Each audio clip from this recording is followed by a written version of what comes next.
Hello दोस्तों, मैं अमित कुमार सिंह आपका अमित सिविल सर्विसेज एकेडमी में स्वागत करता हूं। दोस्तों, कल मेरे चैनल पर दिसंबर 2023 के सभी इंपॉर्टेंट बिहार करंट अफेयर्स शामिल हुए हैं। तो दोस्तों, मैं आपसे आशा करूंगा कि आप उस वीडियो को देखें और आपको बहुत पसंद आएगा।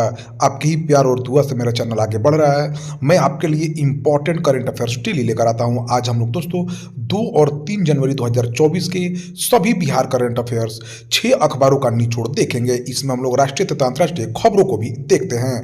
दोस्तों, इस वीडियो को पढ़ने के बाद आपको बिहार करंट अफेयर्स का डेली का एक भी करंट अफेयर्स नहीं छूटेगा, जिससे आपको BPSC, Bihar SSC, 7th BPSC, 17 BPSC या कोई भी बिहार का, बिहार पुलिस, बिहार दरोगा, बिहार एसआई कोई भी एग्जाम दे रहे हो उसमें आपको सफलता जरूर मिलेगा। ये मेरा दुआ है आपके लिए। तो दोस्तों, चलते हैं आज के पहले क्वेश्चन की तरफ। जरूर चैनल को सब्सक्राइब कर लीजिए। बिहार में अपराध की जड़ तक चोट करने के लिए मिशन सुरक्षा के तहत बिहार के कितने जिलों में ड्रोन पुलिस यूनिट बनाई जाएगी? देखिए दोस्तों, बिहार में अपराध की जड़ तक चोट करने के लिए मिशन सुरक्षा के तहत बिहार के सभी 38 जिलों में ड्रोन पुलिस यूनिट बनाई जाएगी। ड्रोन पुलिस के माध्यम से दियारा तथा पहाड़ी क्षेत्रों में अवैध कारोबार जैसे शराब निर्माण तथा अफीम की खेती पर रोक लगाई जाएगी। ड्रोन का इस्तेमाल यातायात नियंत्रण तथा विधि व्यवस्था नियंत्रित करने के लिए भी की जाएगी। राज्य में 250 ग्राम से लेकर 1.5 किलोग्राम तक के ड्रोन यूज किए जाएंगे। 1.5 क्विंटल तक के ड्रोन का इस्तेमाल किया जाएगा। तो दोस्तों, इसको ध्यान रखिए, बिहार के 38 जिलों में ड्रोन पुलिस यूनिट बनाई जाएगी। और दोस्तों, मैं आपको यह भी बताना चाहूंगा कि इस अगर वीडियो का पीडीएफ आप चाहते हैं तो आप मेरे Amit Civil Services Academy Telegram channel पर जा सकते हैं।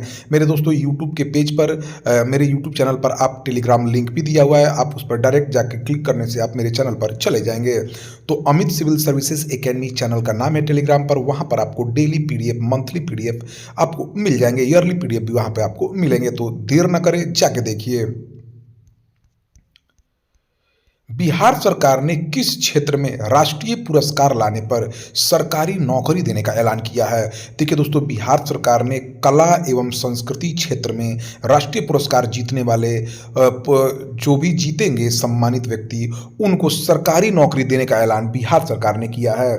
बिहार सरकार खेल क्षेत्र में पुरस्कार लाने वाले खिलाड़ियों को भी सरकारी नौकरी देता है तथा अब उसने कला एवं संस्कृति में भी राष्ट्रीय पुरस्कार लाने वाले लोगों को सरकारी नौकरी देने का ऐलान किया है। बिहार के कला एवं संस्कृति युवा खेल मंत्री जितेंद्र कुमार रॉय हैं। बिहार सरकार ने पशुओं की पोषण की जानकारी के लिए किस नाम से ऐप लॉन्च किया है? देखिए दोस्तों, बिहार के पशुओं की पोषण की जानकारी के लिए कि उनको क्या खिलाने से उनका पोषण सही रहेगा, चाहे उनका स्वास्थ्य की जानकारी के लिए Basu animal feed app launch किया है कि पशुओं को क्या खिलाने से उनकी पोषण मिलेगी। तो बासु एनिमल फीड ऐप पशुओं के पोषण की जानकारी देगा। बिहार के पशु मंत्री पशुपालन एवं मत्स्य मंत्री आफाक आलम हैं। नेपाल में आयोजित Indo Nepal international tennis ball में बिहार ने किसको हराकर खिताब जीत लिया है? देखिए दोस्तों, नेपाल में आयोजित Indo Nepal international tennis ball प्रतियोगिता में बिहार ने उत्तर प्रदेश को हराकर टेनिस बॉल का खिताब जीत लिया है। नेपाल में आयोजित नेपाल इंटरनेशनल टेनिस बॉल में बिहार ने उत्तर प्रदेश को हराकर खिताब अपने नाम कर लिया है। राष्ट्रीय अपराध रिकॉर्ड ब्यूरो 2023 की रिपोर्ट के अनुसार सड़क दुर्घटना के मामलों में बिहार पूरे देश भर में किस स्थान पर आया है? देखिए, राष्ट्रीय अपराध रिकॉर्ड ब्यूरो 2023 के अनुसार सड़क दुर्घटना के मामलों में बिहार जो है पूरे देश भर में 13वें स्थान पर आया है। बिहार में दोस्तों, बिहार जो है एटीएम फ्रॉड के मामले में पहले स्थान पर है। बिहार के किस जिले के गर्दनी बाग में 9.5 एकड़ में आधुनिक क्रिकेट स्टेडियम बनाया जाएगा? तो देखिए दोस्तों, पटना में बनाया जाएगा। गर्दनी बाग पटना में यहाँ पे 9.5 एकड़ में आधुनिक क्रिकेट स्टेडियम बनाया जाएगा। पटना में दोस्तों मोइनुल हक क्रिकेट स्टेडियम है। राजगीर, नालंदा के राजगीर में दोस्तों अंतर्राष्ट्रीय स्टेडियम बनाया जा रहा है। नैनो टेक्नोलॉजी ने बिहार के पशुओं के इलाज के लिए नैनो टेक्नोलॉजी से बिहार के पशुओं के इलाज के लिए बिहार पशु विज्ञान विश्वविद्यालय ने किसके साथ समझौता ज्ञापन पर हस्ताक्षर किया है? देखिए, नैनो टेक्नोलॉजी के माध्यम से बिहार का पशुओं का इलाज कराने के लिए बिहार पशु विज्ञान विश्वविद्यालय ने आर्यभट्ट ज्ञान विश्वविद्यालय पटना के साथ समझौता ज्ञापन पर हस्ताक्षर किया है। जल जीवन हरियाली मिशन के तहत बिहार में अब तक कितने जल संरचना को अतिक्रमण मुक्त कराया गया है? हाल ही में ग्रामीण कार्य विकास मंत्री श्रवण कुमार सिंह ने यह जानकारी दी है कि अब तक जल जीवन हरियाली मिशन के तहत 18,114 जल संरचनाओं को, तालाबों को जो है अतिक्रमण मुक्त कराया गया है। बिहार सरकार द्वारा पर्यावरण को संतुलित रखने एवं प्रकृति में हरियाली बनाए रखने के उद्देश्य से जल जीवन हरियाली मिशन को शुरू किया गया है। इस योजना की शुरुआत वर्ष 2019 में की गई थी। पिछले 2 साल में 1 करोड़ पौधे भी लगाए जा चुके हैं। बिहार सरकार का अभी हरित आवरण 17% है। बिहार सरकार ने हरित आवरण को 33% ले जाने का लक्ष्य रखा है। दोस्तों, दिसंबर 2023 की रिपोर्ट में जल जीवन हरियाली मिशन में बक्सर जिला ने टॉप किया है। बिहार के किस जिले में स्थित विक्रमगंज घोसिया गांव में बिहार का पहला कंप्रेस्ड बायोगैस प्लांट बनकर तैयार हो गया है? देखिए, बिहार के रोहतास जिले के विक्रमगंज के घोसिया गांव में बिहार का पहला कंप्रेस्ड बायोगैस प्लांट बनकर तैयार हो गया है। दोस्तों, रोहतास में ही सासाराम वहाँ पर जो उसका रोहतास के सासाराम में दोस्तों आप जानते हैं कि इसका मकबरा है दोस्तों, सिरसा का मकबरा है। सासाराम में बहुत ज़्यादा पर्यटक स्थल है। यहाँ पर दोस्तों कुंड बहुत सारे हैं, मांझर कुंड, जो जहाँ पे झील और झरने हैं, जहाँ पर आपको जाके बहुत सुकून मिलेगा। तो जरूर तुतला माई मंदिर है दोस्तों, तुतला भवानी मंदिर, वो भी ऊंचाई पर स्थित है, तो आपको जाने से यहाँ पर बहुत अच्छा लगेगा। अग्निशमन सेवा, नागरिक सुरक्षा और होमगार्ड के महानिदेशक के रूप में किसे नियुक्त किया गया है? देखिए, अग्निशमन सेवा, नागरिक सुरक्षा और होमगार्ड के महानिदेशक के रूप में विवेक श्रीवास्तव को नियुक्त किया गया है।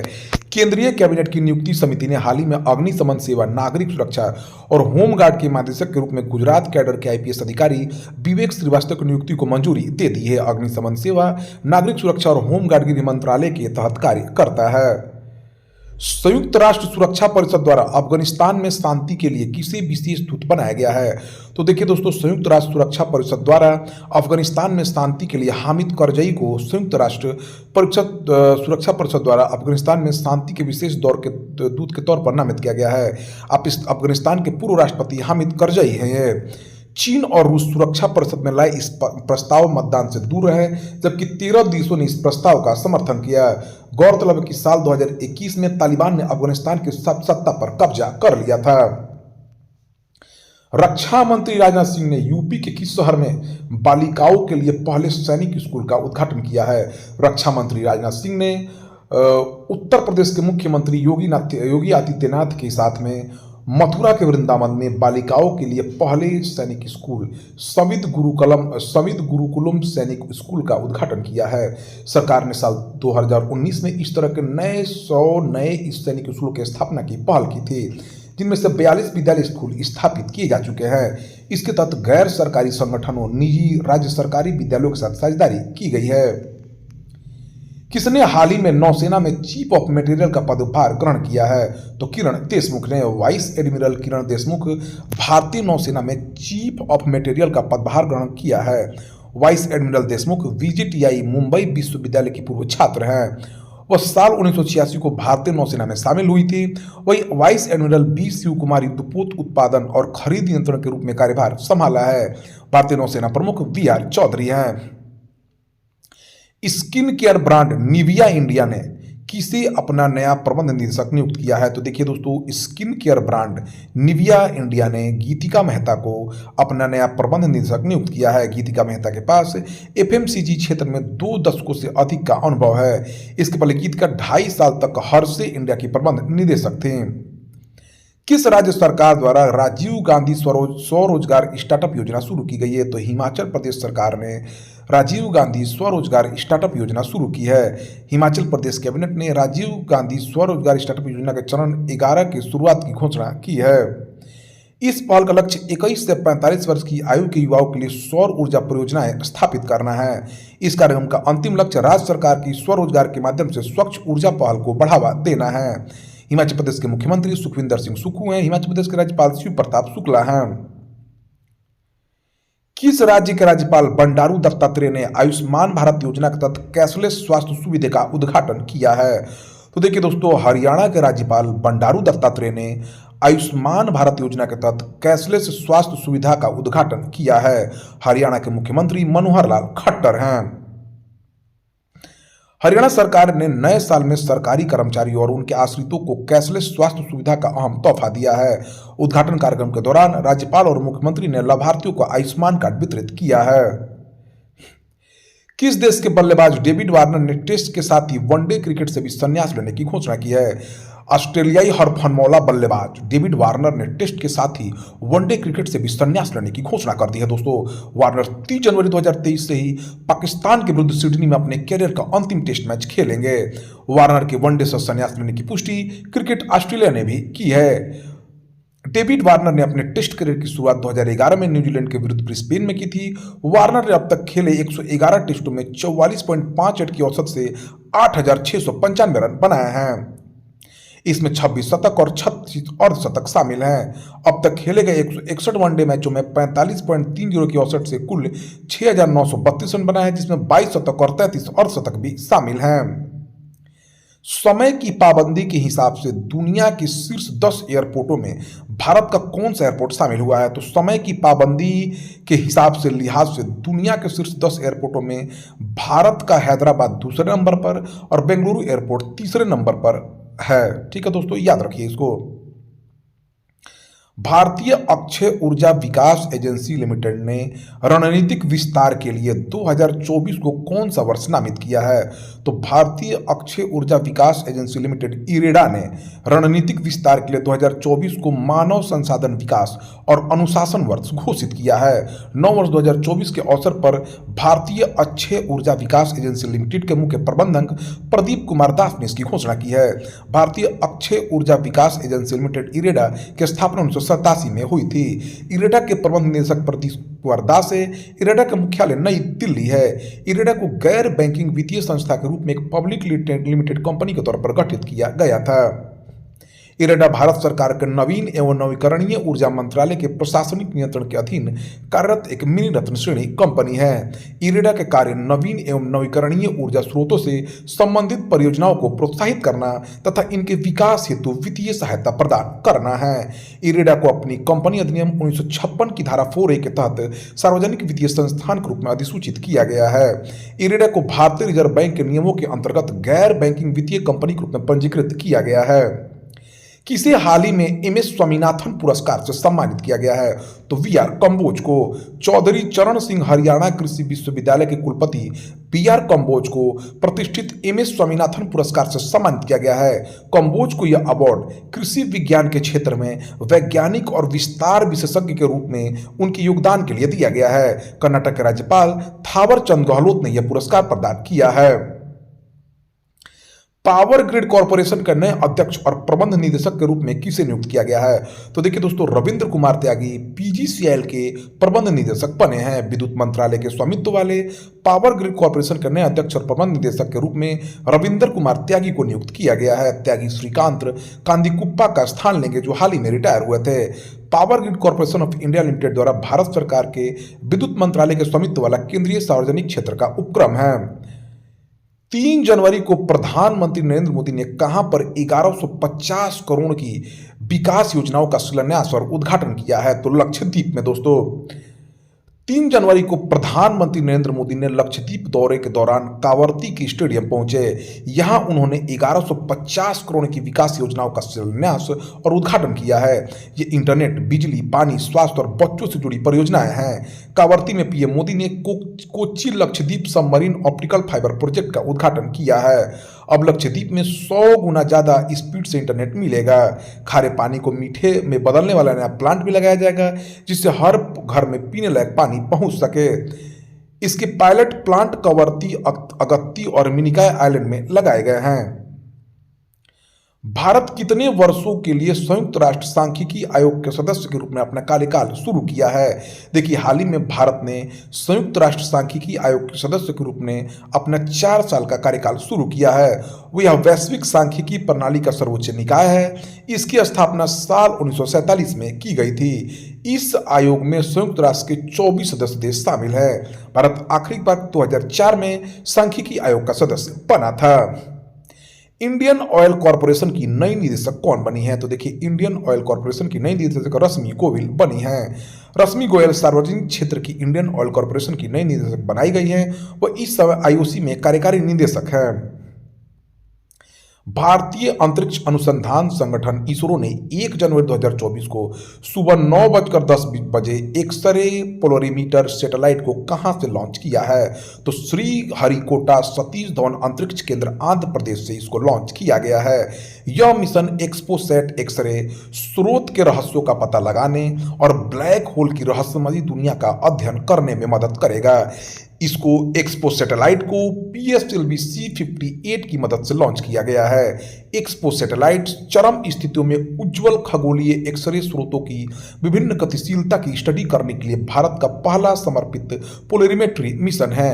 XPoSat national aeronautics and space administration के इमेजिंग एक्सरे पोलरीमेट्री एक्सप्लोरर के बाद अपनी तरह का दुनिया का दूसरा रॉकेट है। इससे पहले अमेरिका स्थित अंतरिक्ष एजेंसी नासा ने इसे साल 2021 में लॉन्च किया था। इसरो के इस मिशन का जीवन काल करीब 5 साल है। इसरो के जो संस्थापक हैं वह विक्रम साराभाई हैं। इसरो के मौजूदा चेयरमैन ए सोमनाथ हैं। इसरो की स्थापना 15 अगस्त 1969 को की गई थी। राजस्थान का मुख्य सचिव किसे नियुक्त किया गया? तो सुधांशु पंत को, जो मौजूदा केंद्रीय स्वास्थ्य सचिव हैं, उनको राजस्थान का मुख्य सचिव चुना गया। सुधांशु पंत को। राजस्थान के मुख्यमंत्री भजन लाल शर्मा हैं। राजस्थान के राज्यपाल कलराज मिश्र हैं।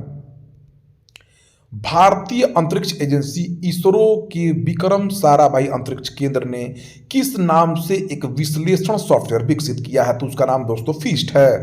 भारतीय अंतरिक्ष एजेंसी इसरो के विक्रम भाई साराभाई अंतरिक्ष केंद्र ने फिस्ट नाम से एक विश्लेषण सॉफ्टवेयर विकसित किया है, जिसका उपयोग रॉकेट, विमान, उपग्रह, भवन आदि सहित विभिन्न प्रकार की संरचनाओं का परिमित तत्व विश्लेषण करने के लिए किया जाता है। अपना न्यूनतम पेशकश के साथ साथ एक FEE सॉफ्टवेयर जिसे फिस्ट संरचनाओं का परिमित तत्व विश्लेषण के रूप में जाना जाता है, भारतीय अंतरिक्ष अनुसंधान संगठन को इस स्वदेशी अनुकूल योग्य सॉफ्टवेयर को भारतीय उपयोगकर्ता आधार तक ले जाने की उम्मीद है।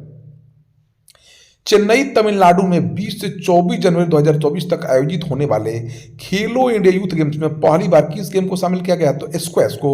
खेलो इंडिया यूथ गेम्स जो भारत के खेल परिदृश्य का एक आकर्षण है, अपने 2023 संस्करण की शुरुआत 19 जनवरी 2024 को तमिलनाडु में चेन्नई, मदुरई, त्रिची और कोयम्बटूर में करेगा। एक ऐतिहासिक कदम के अनुसार स्क्वैश को 2018 में अपनी शुरुआत के बाद पहली बार खेलो इंडिया यूथ गेम्स में शामिल किया गया है। डेनमार्क की महारानी मार्गरेट 2 ने राजगद्दी छोड़ने का फैसला कर लिया है। डेनमार्क के नए शासक कौन बनेंगे? तो प्रिंस फेडरिक बनेंगे। डेनमार्क की महारानी मार्गरेट 2 ने राजगद्दी छोड़ने का फैसला कर लिया है। महारानी मार्गरेट 2 14 जनवरी को राजपाट छोड़ रही है। उन्होंने इसकी घोषणा रविवार को की है। अब ये गद्दी उनके बेटे राजा क्राउन प्रिंस फेडरिक संभालने वाले हैं।